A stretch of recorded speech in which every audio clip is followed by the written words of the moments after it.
a fait un travail de synthèse de tous les travaux qui ont été effectués.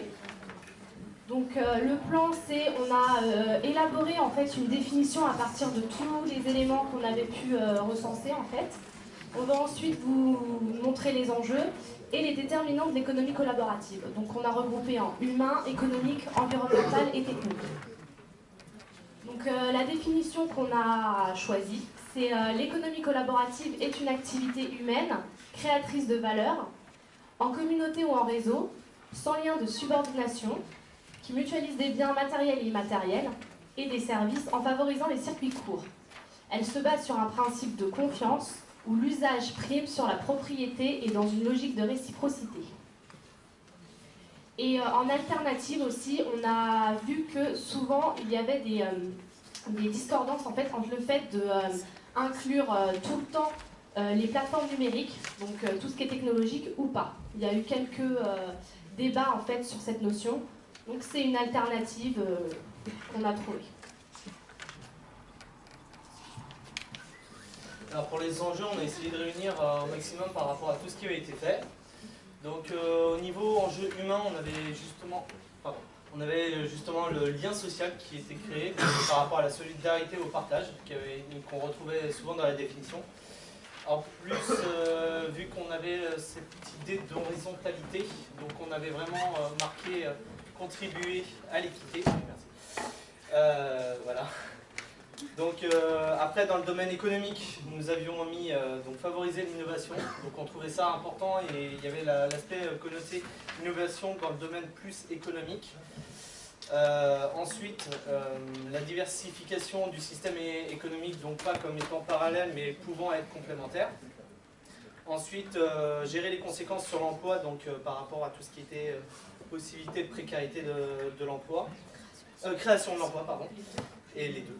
Bon, bref, voilà. Et après, il y avait la possibilité donc de gérer du profit. Voilà. Ensuite, après, sur l'aspect écologique, nous avions optimisé l'utilisation des ressources naturelles et enfin limiter l'impact délétère de l'activité humaine sur l'environnement. Sur l'aspect politique et juridique, donc nous avions sur l'aspect des principes de concurrence, donc il était important d'avoir cette gestion-là. Ensuite, l'aspect de législation fiscale qu'il fallait adapter pour que ce soit plus un flou juridique. Et enfin, il y avait la technique, donc protéger la protection des données, donc tout ce qui était sécurisation des données pour pas que tout le monde puisse avoir accès à ces données-là. Et enfin, sur le territoire, nous avions valorisé des territoires, et augmenter l'attractivité des territoires. Voilà, donc maintenant je vais laisser. Alors du coup maintenant on va vous parler des déterminants de l'économie collaborative. Donc on a utilisé le terme déterminant, car on va mieux s'expliquer en prenant un exemple précis après, c'est que le déterminant peut être à la fois un catalyseur et un inhibiteur. Donc on a différencié 4 types de déterminants, donc humains, sociaux dans un premier temps, économiques, environnementaux et techniques. Du coup pour présenter les humains et sociaux. Donc humains sociaux, tout simplement système individualiste, confiance, donc globalement on a vraiment répertorié concrètement tout ce qu'on a vu en début de semaine sur tous vos différents projets. Résistance au changement, manque de liberté, recherche de lien social, partage de valeurs, solidarité, cohésion sociale, sentiment d'appartenance, maîtrise de soi, réalisation de soi. Donc ça c'est des motivations individuelles, certes c'est théorique, mais c'est quand même des notions importantes lorsqu'on mène un projet. Et l'engagement. Donc au niveau économique, on va prendre l'exemple de masse critique. En quoi la masse critique est un déterminant? Tout simplement parce que la masse critique, ça correspond au nombre minimum de personnes nécessaires pour établir un projet. Pour moi, que ça répond à un besoin demandé. Donc la masse critique, si elle ne répond pas au projet, c'est un inhibiteur. C'est-à-dire que c'est un limitateur pour que le projet réussisse. Au contraire, si la masse critique est suffisante, dans ce cas-là, le déterminant aura un rôle de catalyseur. C'est comme ça qu'on a pensé. Ensuite, il va y avoir l'autosuffisance des territoires. Donc au niveau économique, voilà, ça peut être un fort catalyseur, tout simplement par rapport à la Bretagne. Les financements, subventions, investissements, pour revenir par rapport à Colporter, pour revenir à leur propos, pendant 1 an, ils ont vécu avec le RSA, donc vraiment précaire. Donc dans ce cas-là, ça peut être un inhibiteur, cette situation précaire. Et au contraire, si on a des investissements nécessaires justement à la portée de ce projet, ça peut avoir ce rôle de catalyseur. Ensuite, il y a la concurrence déloyale, donc les lobbies, qui sont des lobbies professionnels, car souvent l'économie collaborative, parce que ça vient des particuliers, ça peut jouer aussi sur toutes les fonctions privées professionnelles. Les abus financiers, donc tout ce qui était taxes, évasion fiscale, comme on l'a dit, réglementation juridique. Donc maintenant, je vais vous laisser.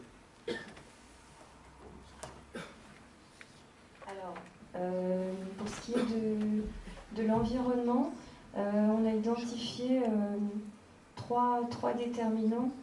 Le développement durable, dans le sens où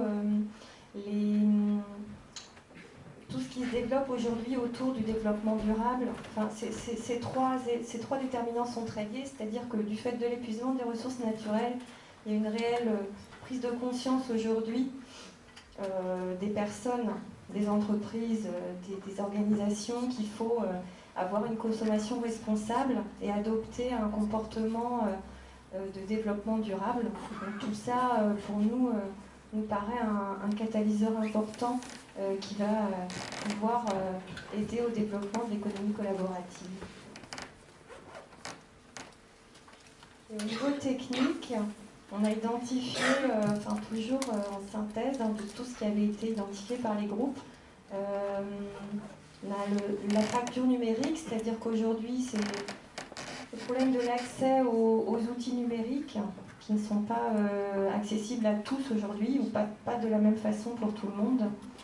Et enfin, on a aussi identifié que la technologie pouvait répondre à un besoin d'innovation aujourd'hui qui pouvait porter cette économie collaborative.